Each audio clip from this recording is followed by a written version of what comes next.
Hello everyone, my name is Kim Dotson and this is my Module 2 reflection post.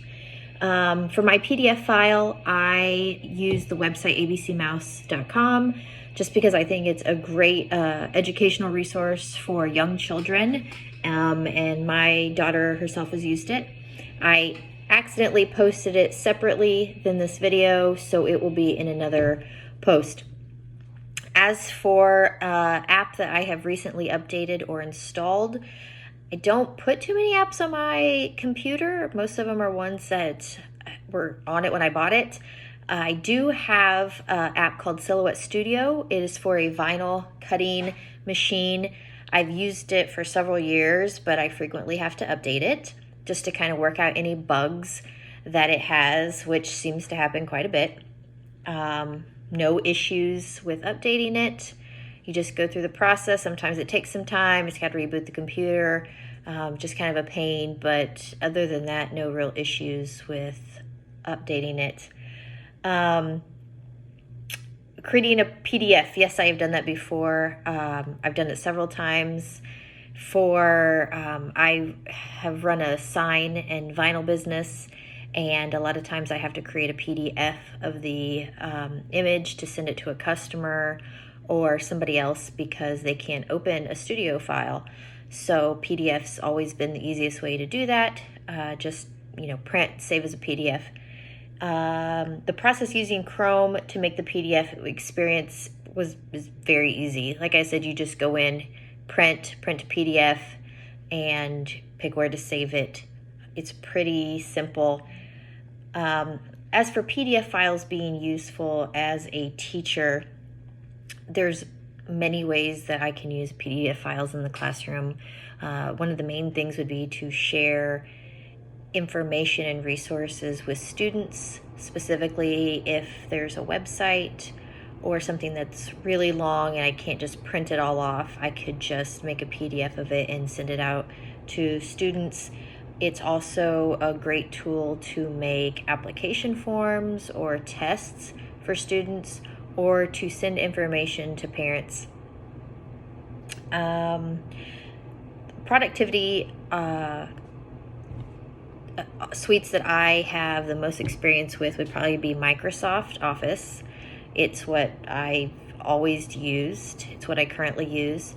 I've recently started messing with Google Suite. Not super familiar with it. I've done some Google Forms. My daughter uses Google for Google Classroom, all of that stuff. So she usually helps me out with it, but I'm not super familiar with Google. So that is something I'm trying to learn more about.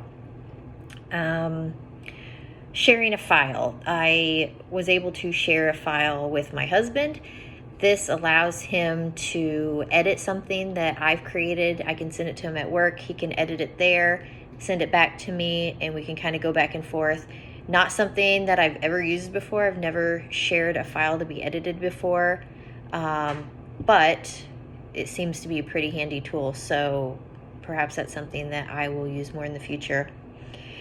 Used a webcam. Yes, I took an online public speaking class a few semesters ago, and all of my speeches had to be recorded in front of an audience and uploaded to YouTube for the rest of the class to view. So I have done this a few times, even though I still don't like it.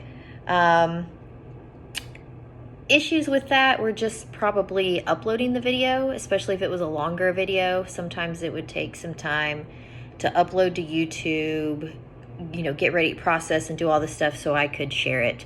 That was probably the biggest inconvenience, is just waiting for it to upload and not have any issues.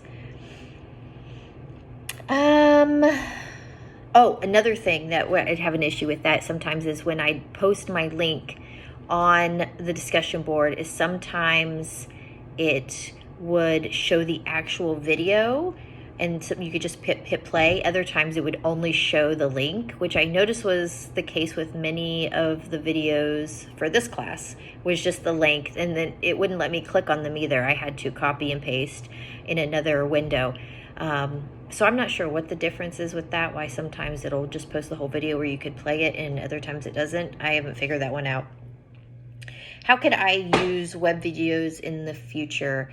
I was sitting there trying to think about what I could do with videos in the future. Not super sure. I think maybe some things would be to have videos of former students, maybe discussing a project or something we learned, and then showing that in future years to other students so they can kind of see what their peers experienced and how they did it.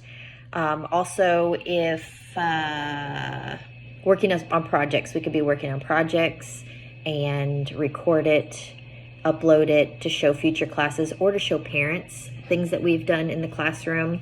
Or with COVID, if, or anything else still going on and we have to teach virtually, then it would really be a huge help to be able to upload videos and send them out to students and parents, just to kind of give more direct information or clear things up instead of just typing out an email. I think that is all for this week. See you guys later.